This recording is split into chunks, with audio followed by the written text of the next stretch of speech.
Good morning, ladies and gentlemen, or good afternoon, depending, I guess, on your geographic location at this time, because I noticed the registrants are not just domestic here in the US, but also involve people in various parts of the world. At any rate, welcome.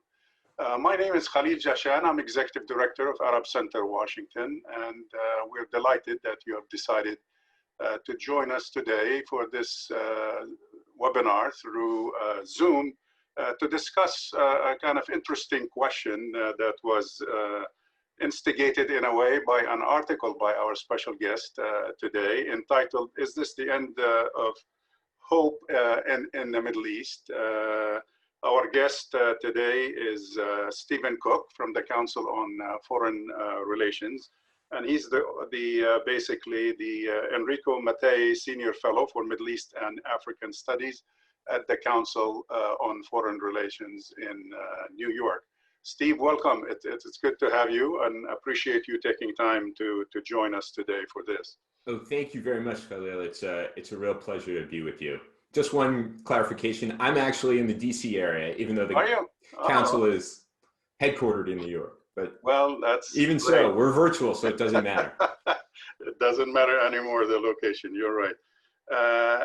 At any rate, in his article that was published on September 5th by Foreign Policy magazine, Stephen indicated that, and I'm quoting him, "A little more than a decade ago, analysis imagined a region in which political systems were reliably authoritarian and stable.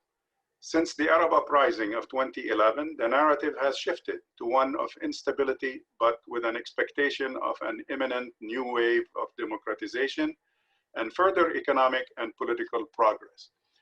These hopes are now gone.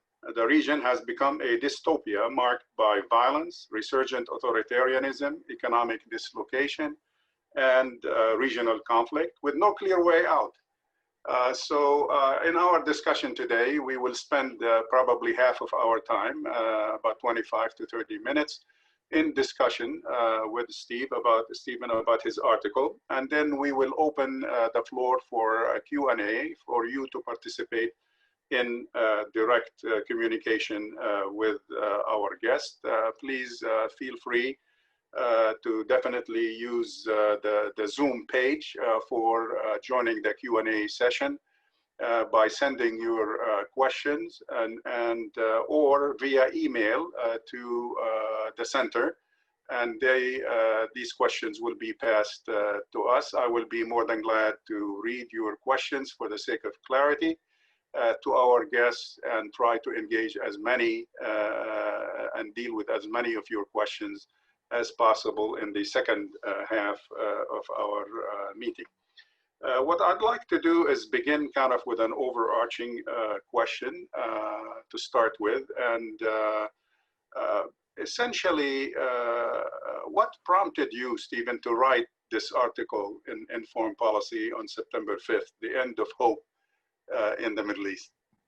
Well, there were two inspirations that really came together. And again, thank you very much, Khalil, for the invitation. This is my debut at the Arab Center in Washington, which is a really interesting place. And I appreciate it. And I appreciate everybody who has called in and is zooming in to participate. And I hope we get to answer as many questions as possible. There were really two ways this article came together. First, I had written something else for Foreign Policy, a regular column that I do there twice a month.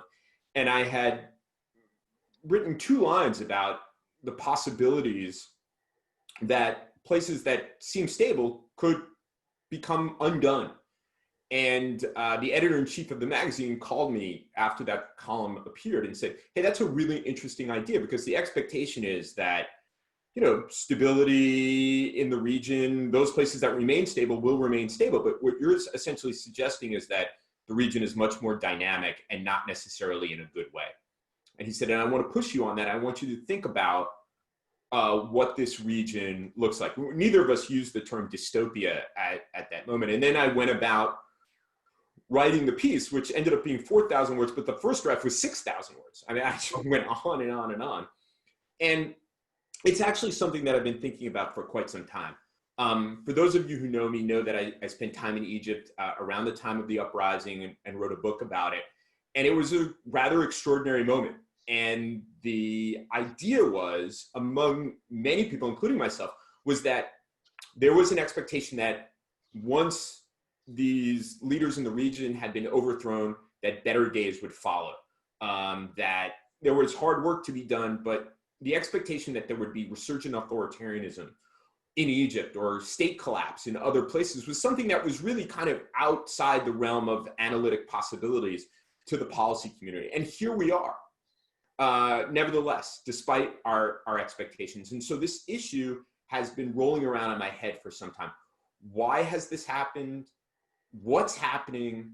And is there anything that outside actors can do about it? That's really been my intellectual project over the course of the last few years. And what this article is trying to do is just lay out, first of all, to organize my thoughts on what's happening in critical places in the region, and then trying to draw some common understanding of it. And it's very, very hard. As I point out in the piece, Iraq is extraordinarily different from Yemen.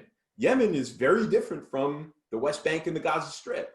Libya bears very, very little resemblance to Lebanon.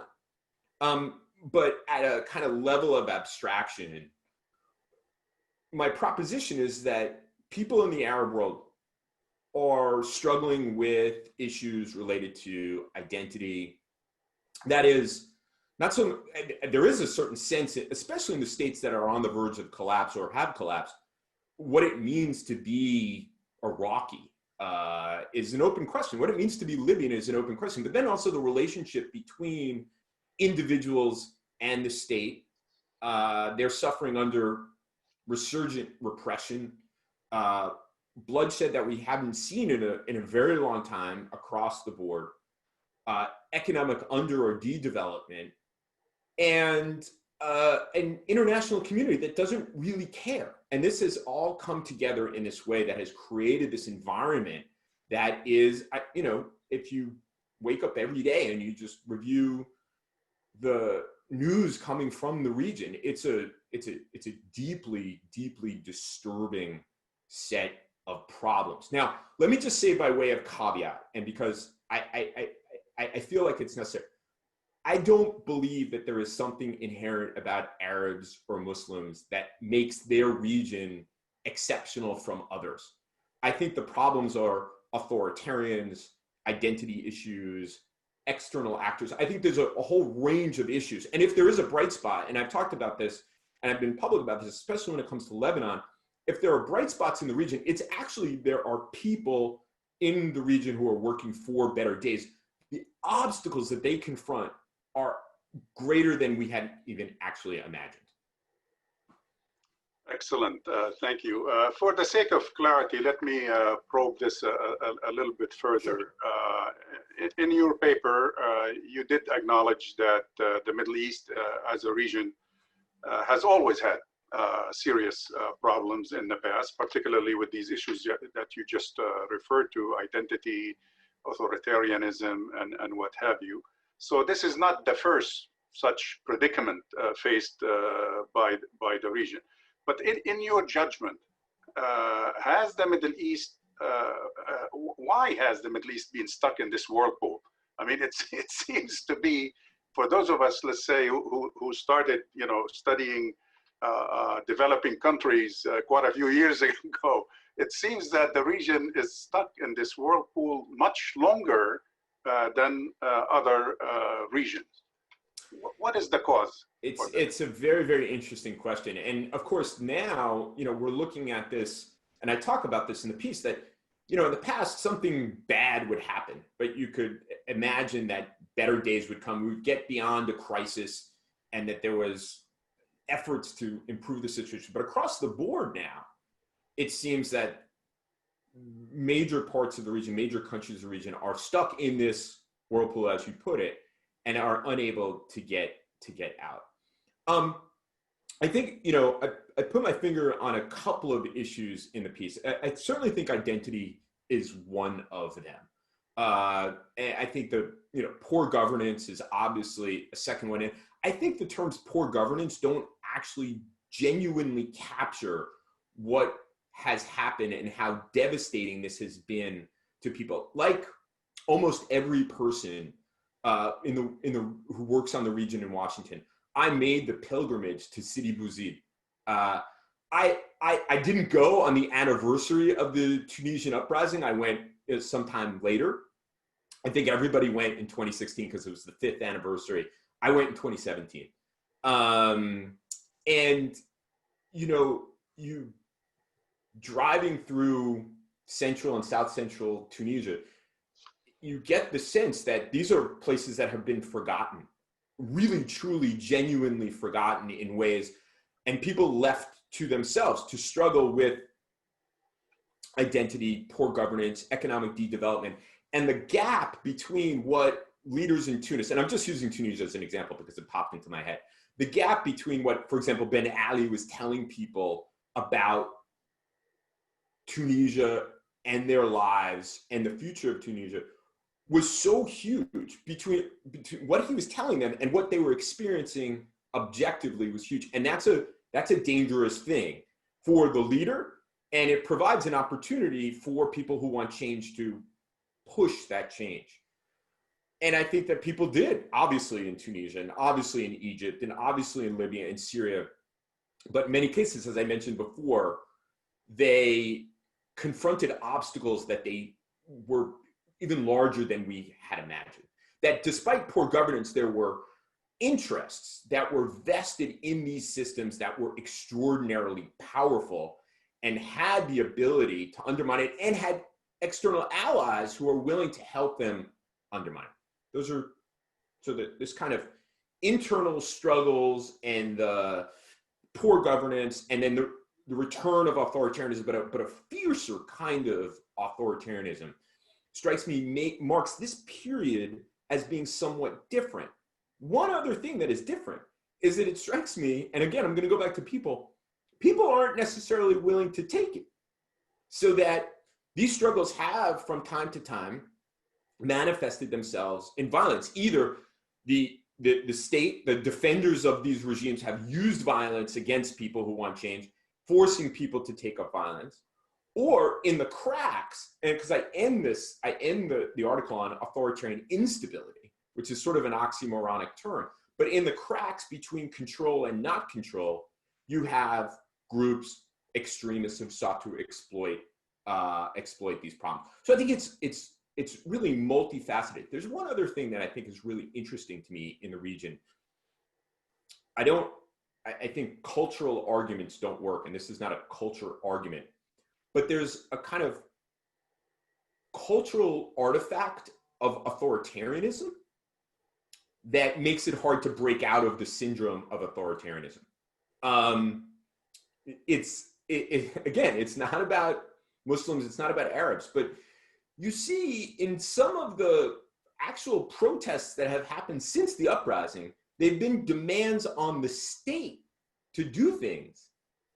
And that almost people have been conditioned over this long period of time for the big Arab state to do something for them. And I think that is a factor. I haven't really worked this out in my head.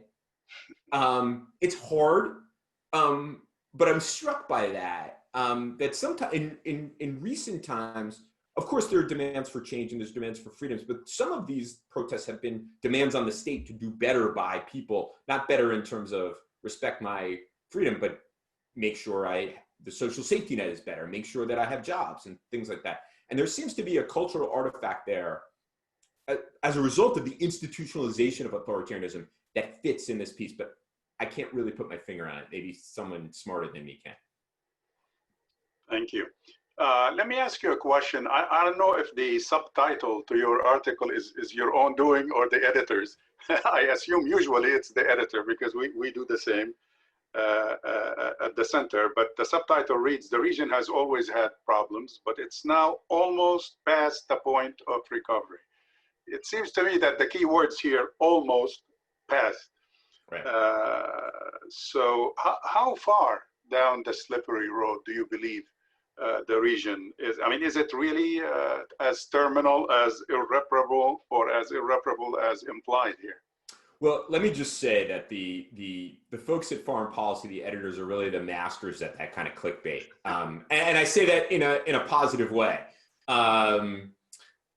I do, but I think I might have come up with something similar myself. I do think that the region, or certain countries in the region, have moved in a direction where the idea that you're going to, and pardon this colloquialism, that you're going to put Humpty Dumpty back together again, yeah, seems unrealistic. I don't imagine how, and I think we need to start thinking about Yemen in different ways than we had previously thought about Yemen. I think we need to think about Libya in different ways.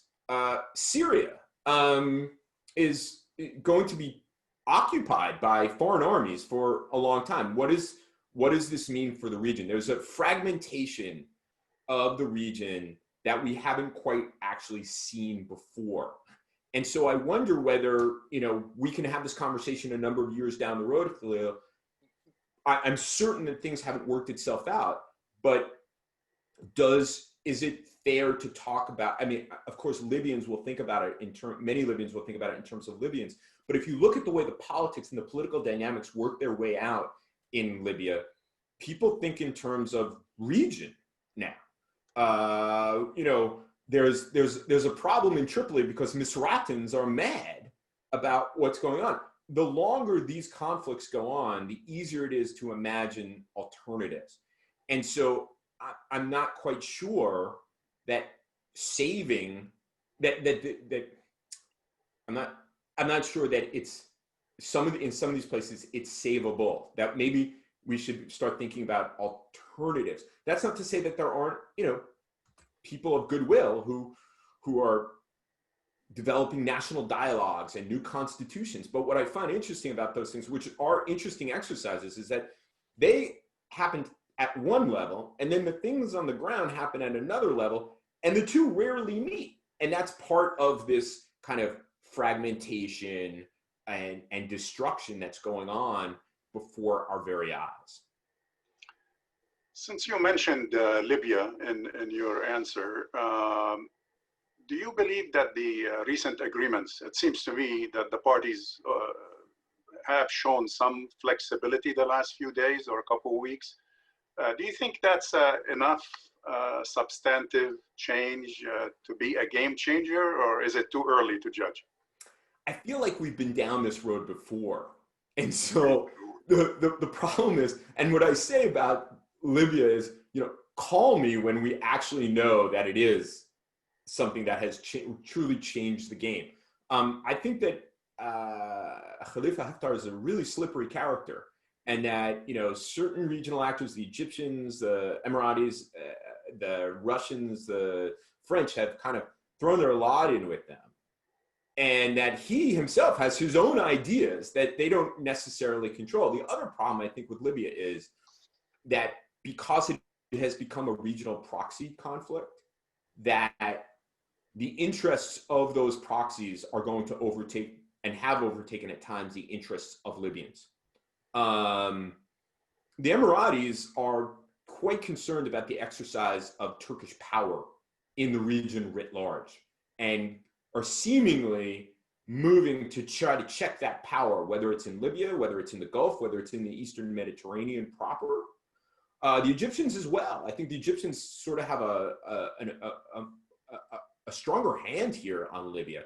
So I think everybody's making nice noises. No one wants to say, I'm against the ceasefire, although Haftar did kind of say that. And the reports of meetings and this, that, and that's all really good. And believe me, I hope that works out. But I just see the combination of proxies whose interests are different from Libyans converging on Libya in a way that extends the conflict. And there's also, despite my sunny disposition, my deep personal cynicism about almost everything. As you will know, Stephen, several people have commented on your article. I'm interested particularly in the responses from the region. Specifically, there was one couple of days after your article by Dr. Abdulaziz Al-Uwaishq in Arab Times, in which he said essentially the title of his article was "Losing Hope in the Middle East is Not an Option."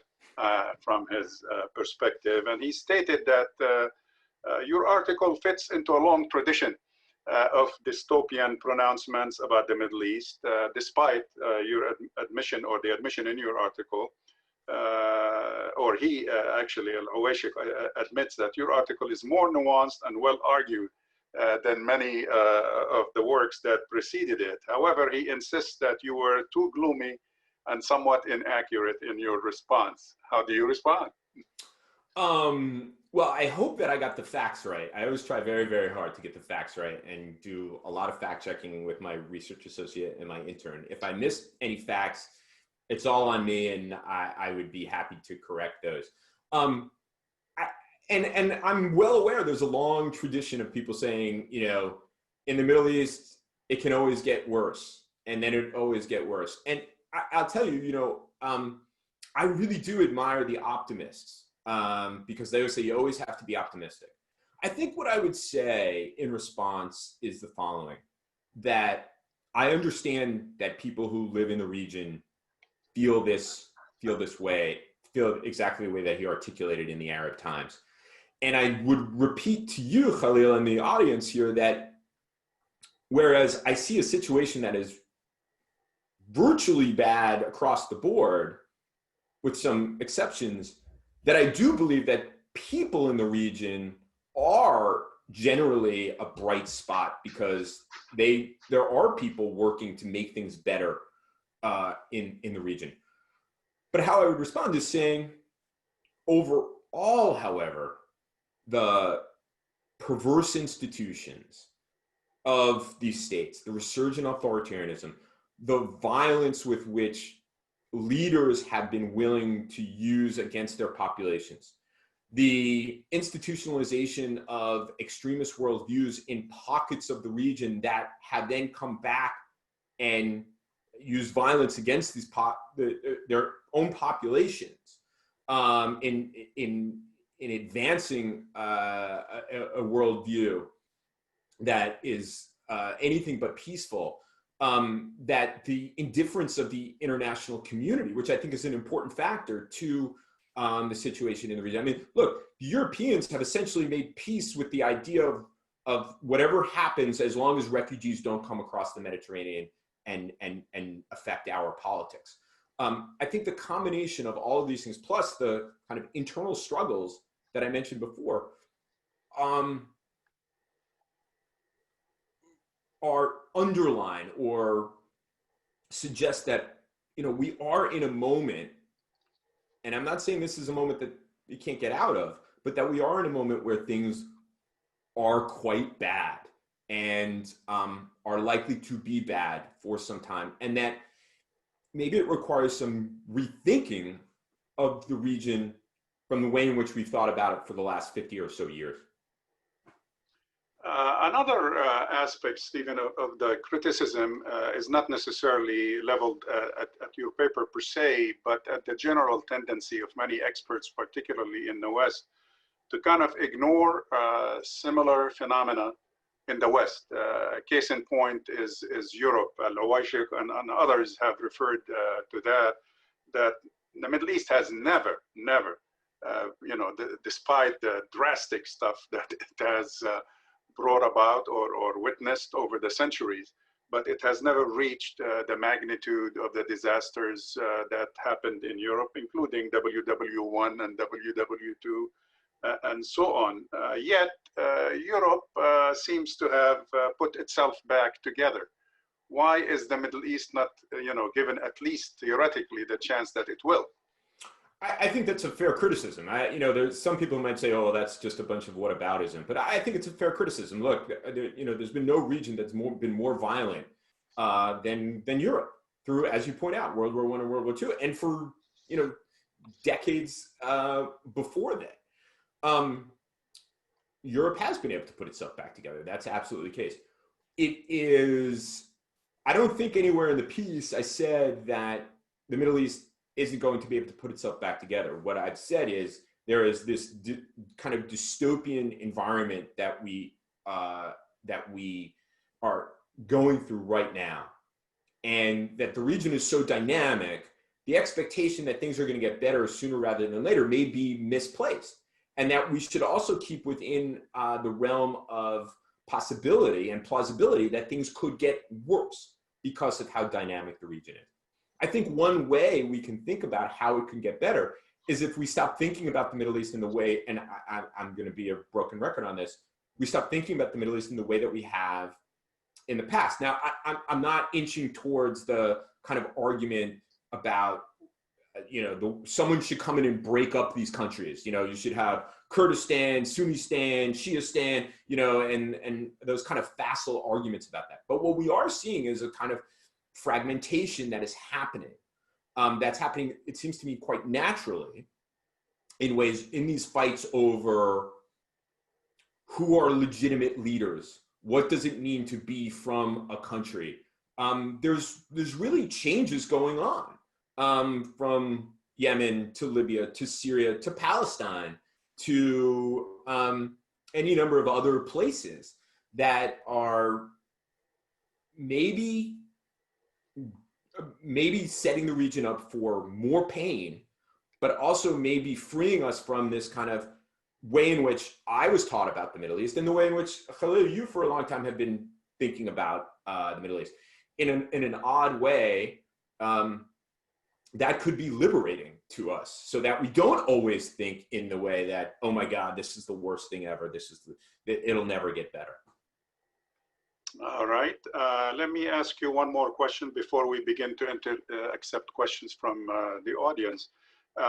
In your paper, you did refer to the role of external factors in these problems in the region, and I appreciate that. And I agree with you in terms of laying most of the bulk of the responsibility on the local actors in many respects, and most people in the Middle East are as critical of their own countries that are mentioned as case studies in your article. You described the phenomena of permissive international environment. What is that? Yeah, I alluded to it before. And let me just say, I have no intention of absolving the United States for the kind of destructive policies that it has pursued over the course of the last 20 years. That's another article, and I'm on record. I was a graduate student during the invasion of Iraq, but I'm on record as to saying how horrified I was while in the midst of writing my dissertation, sneaking a peek at C-SPAN about what was going on in Iraq, and to be absolutely horrified by this. So I don't want to do that. But to carry on the theme, it strikes me that, as I said before, with regard to Europe, that Europe, which has at times held itself out as different from the United States because it's more interested in human rights, more interested in justice for Palestinians than, for example, the United States, which has just made its kind of deal with regional authoritarians and is aligned with Israel and so on and so forth.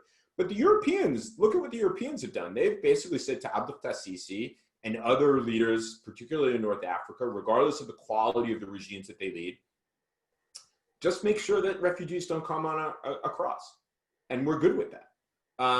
Maybe that is a function of them looking at the situation and saying, there's really nothing that we can do about these situations, so let's at least pursue what we think to be our national security and political interests.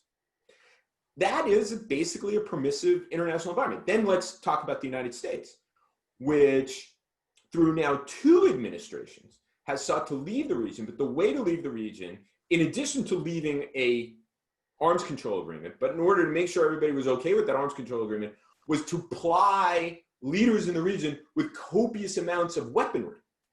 Well, what did people think they were going to do with that weaponry? So I think it has been extraordinarily permissive. But in the end, I don't see much political will, whether it's in Europe or the United States, to embark on a fundamental change in its approach to the region. And in fact, I have another piece that's coming out. It says, look, we have to, given where we, the United States is, mostly, and our debates about the Middle East and the kind of searing experience we ourselves have had in the Middle East, we need to think what's realistic and what's realizable in the Middle East. And that's it's not withdrawal, as so many have advocated, but it's a very different kind of presence in the Middle East than the one in which we have basically had over the course of the last 2 decades. That may also be a carryover of a permissive international environment, but I'm at a loss to figure out how we can solve, even if we are the catalyst for some of these problems. I'm not sure how we can solve them. I'm not sure we even really understand them.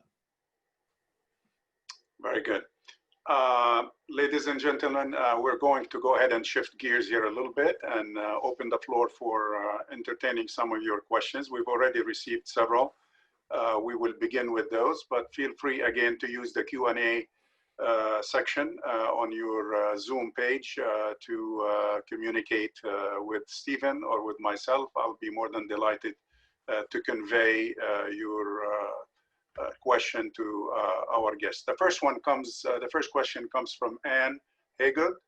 Would it be possible, Stephen, to get comments on Jordan, where socioeconomic grievances are increasingly met with a security-based response by the state, but backed by the international community to maintain its stability and given its geopolitical context? Do you foresee a continuing status quo in the kingdom in the absence of the much needed reforms to address critical structural inequalities in terms of subnational identities, the economy, corruption, etc.? Yeah, it's a great question, and thank you for it. Let me just say, by way of caveat, I don't consider myself an expert on Jordan specifically, but I do think that I can speak to it, just given the themes that Anne has raised. I actually, even though I'm not an expert, Jordan is one of those countries where I actually worry more and more about, for some of these reasons, that the increasingly in Jordan, there has been a securitization and grievances are met with security forces. And because Jordan is perceived to be strategically important to a variety of actors, both within the region and external to the region, that seems to be okay. I mean, a repeat of the kind of authoritarian stability policy that had been pursued by the United States over the course of many years. One wrinkle, though, that it seems to be very, very interesting to me. Suddenly, it seems the Israelis don't care as much about the stability of Jordan as they once did. Jordan was great. It's right on the border. Suddenly, you're starting to hear Jordan is Palestine again, especially from that right in Israel. And that's the annexationist dream. And I actually am not one of these people who people say, oh, Netanyahu didn't really want to annex. I don't look at it that way. I don't know what's in his heart but I can figure out kind of what's in his mind. And I could see a political dynamic in which he was genuinely driven to annexation. And I think he was absolutely moving in that direction, which is a nightmare for Jordan, for obvious reasons. But at the same time that was happening, the Israelis are having relations with the Emiratis, the Omanis, and the Saudis. That's the big enchilada, to mix regional metaphors here. So suddenly, Jordan, okay, yeah, we have these relations with Jordan, but if you can have relations with the Saudis and the Emiratis and the Omanis, suddenly Jordan doesn't seem as important. And you can also pursue your goal, which is to either tighten your grip as much as possible on the West Bank or out and out annex it. I mean, that's really what's been going on. There's not really an either or here. Annexation has been happening. We've just been fooling ourselves in the debates in Washington that because an Israeli official hasn't stood up and said, we have annexed the West Bank, that somehow it's not annexed, but it's been happening. And I think that this is the combination of these dynamics. And I think in part, that's why you're getting a lot of the kind of political ferment in Jordan too. I mean, there's a huge Palestinian population. And, you know, I don't get the sense, again, not a Jordan, I don't get the sense that King Abdullah is so popular and I don't get the sense that he has the same kind of touch with the core base of support for the Hashemites that his father had. And so it's kind of this kind of a number of vectors on Jordan, whereas, you know, 20 years ago, people would be saying, we really need to save Jordan. And in Washington, you can't get an official to think about Jordan for a second because it's all about the Emiratis, the Saudis, and whoever else. That's so I'm worried about Jordan. That's my bottom line is I'm worried about it. I'm not expert enough in it to actually write about it. No, I think you're quite correct, and definitely our colleagues academically in Jordan, Arab Center, and otherwise agree with you on that, and certainly the official pronouncements of officials at the highest levels in Jordan indicate that nervousness about these issues that you have raised. For the benefit of the person who raised the question, actually, Arab Center has just recently, the last just couple weeks, published and posted several papers on Jordan that are also relevant to the question. The most recent one is by Curtis Ryan on the Egyptian, Iraqi, Jordanian kind of contacts, the alliance that seems to be emerging to kind of balance their own interest vis-a-vis what's happening in the region. And talking about papers on Jordan, the next question comes actually from another one of our colleagues,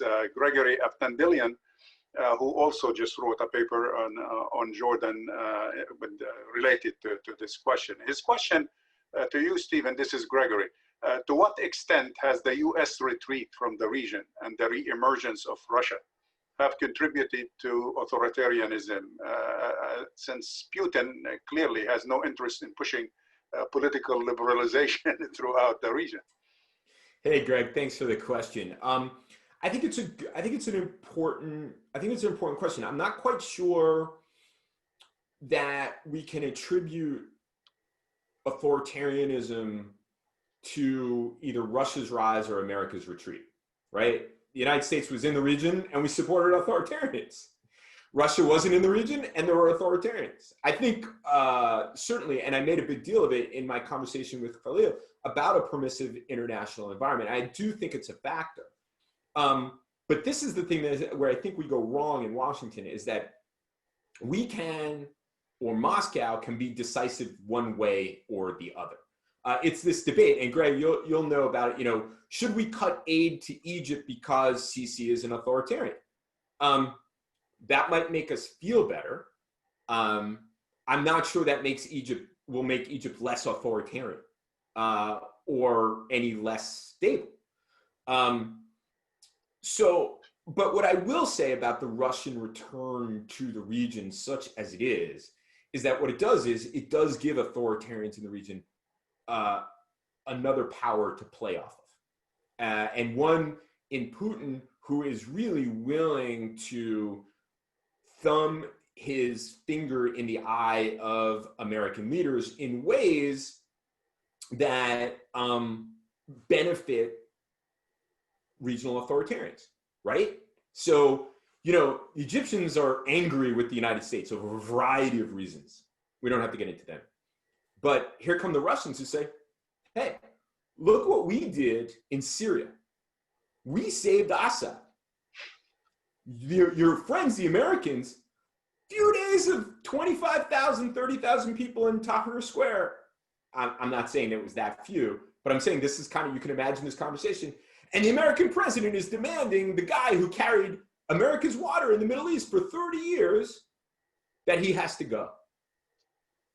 That's something that, and then they say, oh, now you guys are, you know, cracking down. We're okay with that. Oh, and by the way, would you like some military equipment? that is, and it's really what it is it's Putin doesn't really care about Egypt. But if you look at where he and the Russians have established kind of their influence, Ankara, you take it from Damascus to Ankara, and then Damascus down south, and then west. There's Ankara, Damascus, to some extent a little bit, the Israelis, Jerusalem, Cairo, and then they're making a play in Libya. A lot of this is about peeling, not necessarily fully, but pulling and peeling America's allies away from and sowing confusion and questions about American policy along this very important kind of rim in the Eastern Mediterranean. It seems to me that benefits authoritarians.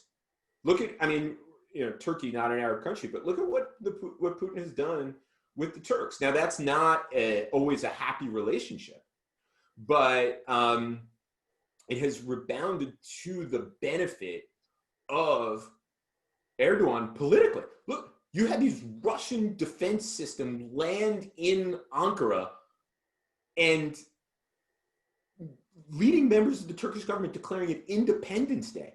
That rebounds to the political benefit of Erdogan, who is undoubtedly an authoritarian. Turkey is one of the most repressive countries in the region.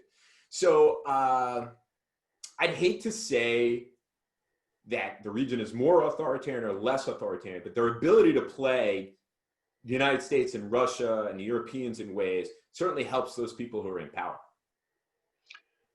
The next question comes from Walid Nas with regards to the topic of another paper that you just recently published on the normalization agreements that are taking place. Is the so-called peace that Trump and Netanyahu are now advocating and pushing through in the MENA area, is that alleviating, if you will, any of the hopelessness in the region? Is it really leading toward peace? As The Hill implied in its article yesterday, Abraham Accords, new hope for peace in the Middle East. Okay. Let me say a couple things. One, the piece that I wrote in Foreign Policy about the Abraham Accords was because I was basically annoyed with everybody who was commenting and everybody who had something to say about the Abraham Accords. I think for those who were cheerleading it, it was a kind of suspension of reality that, just because the Emiratis put down this marker on annexation, that suddenly Netanyahu was going to revert, was going to, now he was going to negotiate with the Palestinian Authority. That seemed to me, crazy. But it required to disbelieve everything that has happened in the course of the last however many years. And trying to point out that what I said to you before about, there's not going to be a declaration of annexation. It's a process that happens. So that there's the great possibility that it continues. Then I was annoyed with everybody who was carrying on that this is the worst thing ever. It's everybody, when rather than saying that this is an illegitimate agreement, they could have said, despite the suspending belief on the other side, it's an issue that could have been taken up. That the Palestinians could have said, okay, you want to stop annexation? Okay, we're in. We're stopping annexation, and we're going with you, the Emiratis, and your new best friends, the Israelis, and we're going to start this negotiation, and come along with us, ABZ and MBZ, and we'll do something about it, rather than just kind of whining about it from the sidelines. Do I think the agreements in general are a good thing? Look, I think that,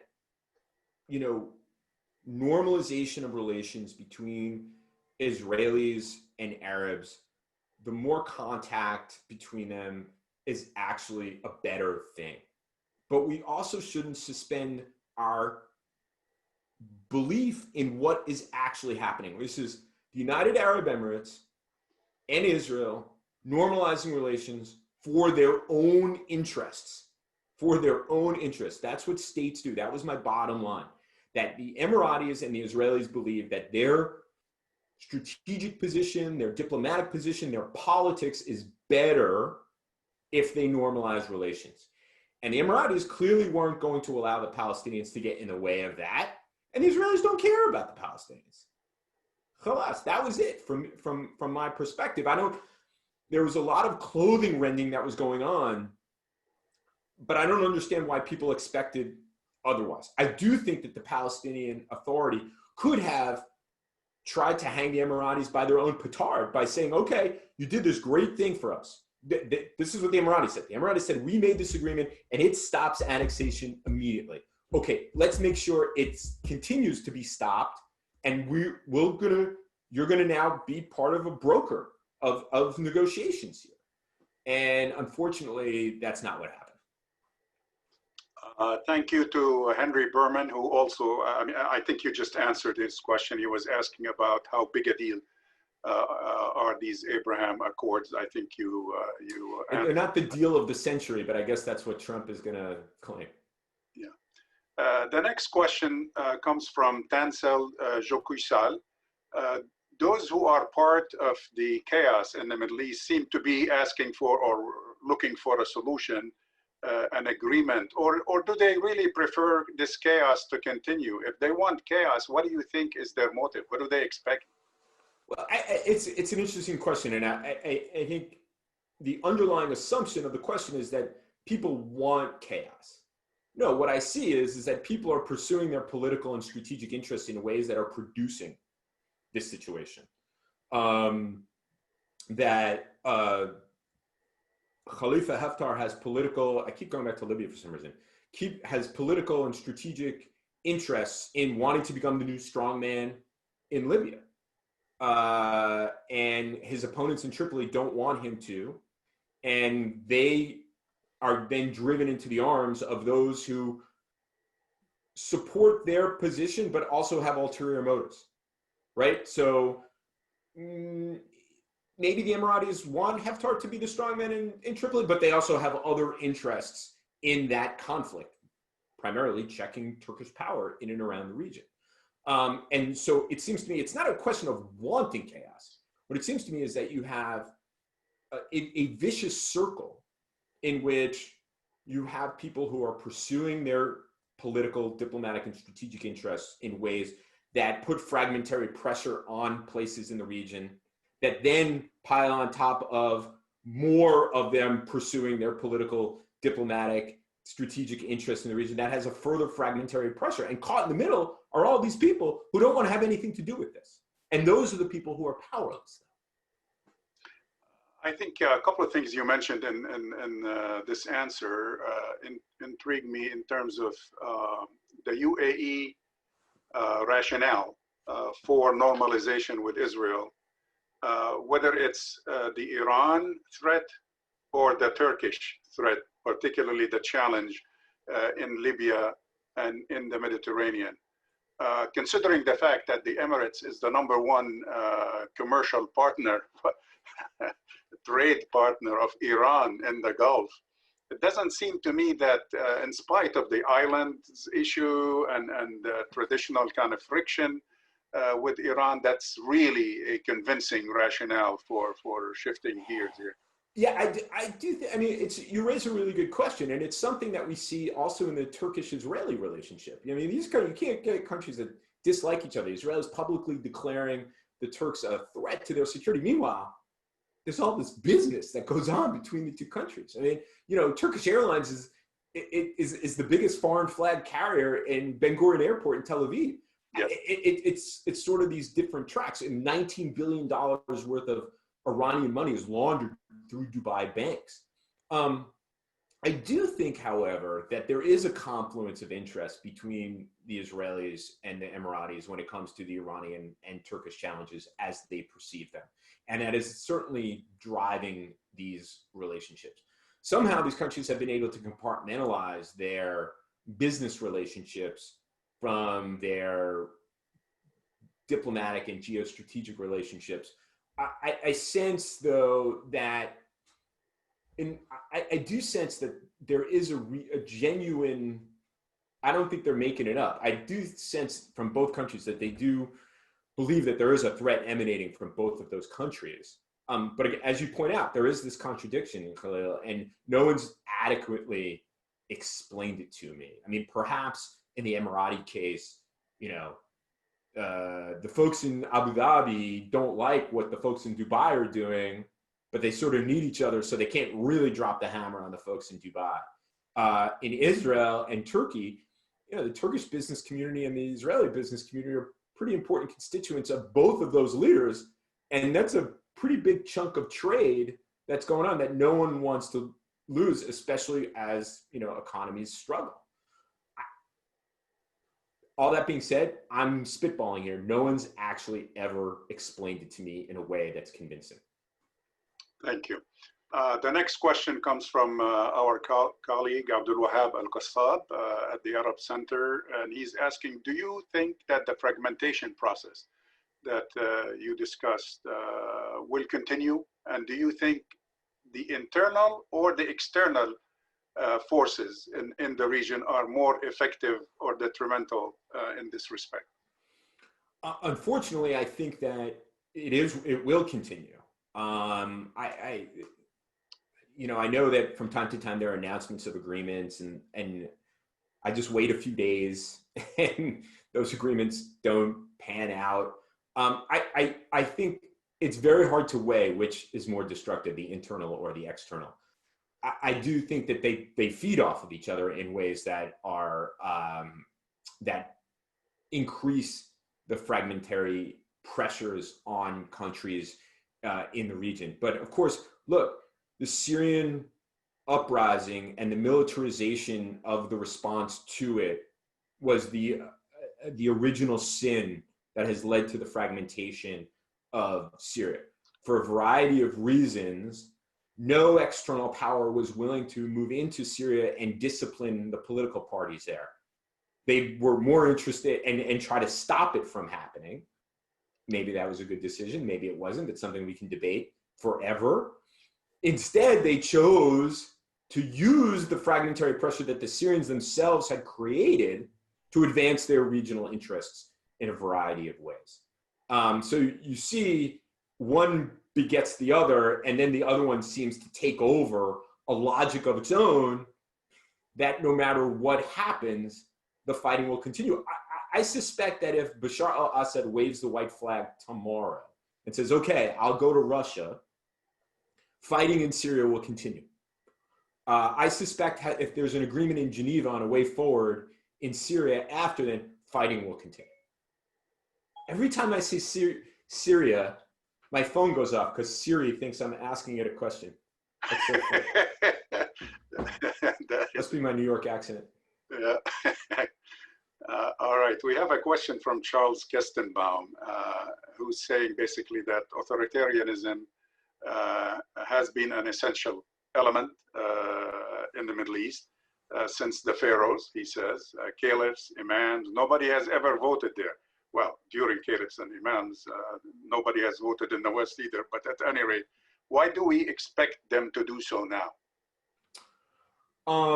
Well, first of all, I don't, you know, this question of essential that there's a region that is, you know, somehow different from others in terms of people not, you know, somehow unable to vote or participate in democratic politics strikes me as odd. I think that the problem in the region is not necessarily people, but the institutions of authoritarianism.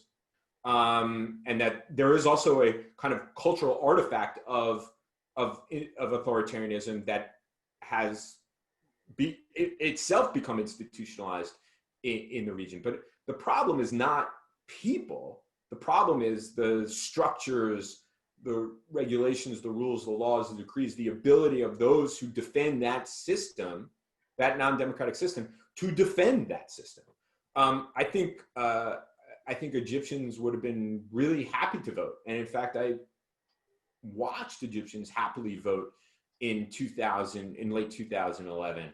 And I assume they would have been happily continued to vote, but for the fact that non-democratic forces saw opportunities to undermine what people had hoped there would be change. They happen to have the guns to ensure that that system, despite the uprising, despite elections, that it endured.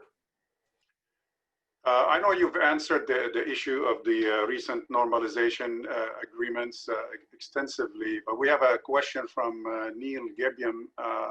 He basically wants to know if the deals reached fit in, where do they fit in your overall rather pessimistic vision of the Middle East?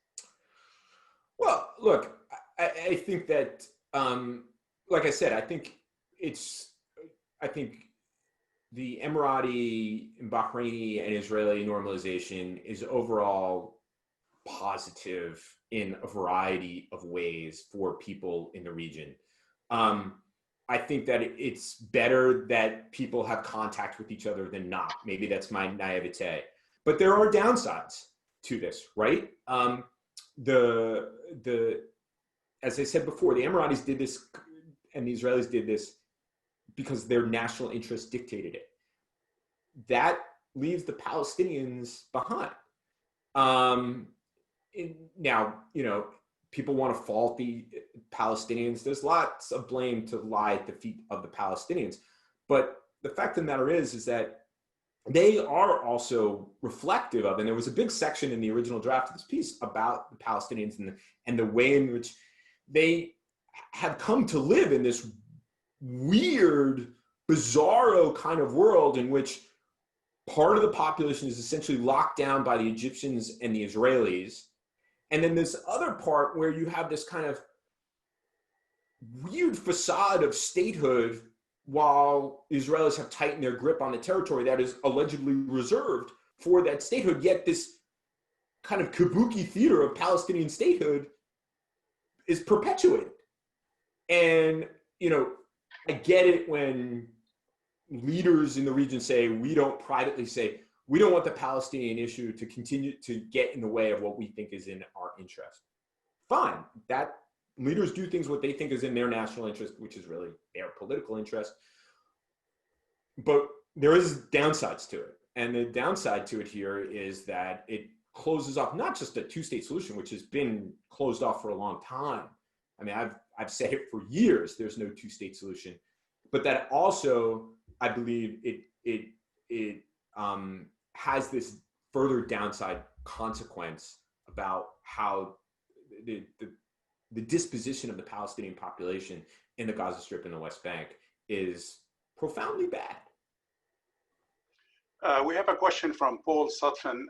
Can you comment on the growing role of China and its money that reinforces some authoritarian governments in the region, as well as the influence of its model of a relatively successful, efficient authoritarian state on regional leaders who are looking for balancing their foreign policy?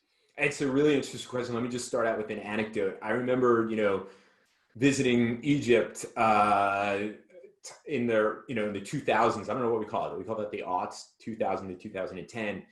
And, you speak to Egyptian officials at all levels, and they only wanted to talk about China because the Chinese had seemingly solved the problem that the Egyptians had been seeking to solve, which was generating extraordinary amounts of economic growth without loosening their grip on political control in their system. And so China really was something that they were like, wow, how did they do this? They were really enthralled with the idea of China. I think obviously one of the things that's attractive to China, that besides that attracts leaders in the region to the Chinese, is that, like the Russians, they don't really have any commitment to human rights, obviously, or democratic change. And that's seemingly attractive. My China expert friends, though, say that when we Middle East guys talk about China, that we imagine a China that is much more coherent in terms of its decision-making and ability to think strategically about the Middle East and the world, that doesn't actually exist, that it's really a caricature of China. And that, yes, they are in the region. They have this vague Belt and Road Initiative thing that's going on, but that basically the Chinese remain extractive.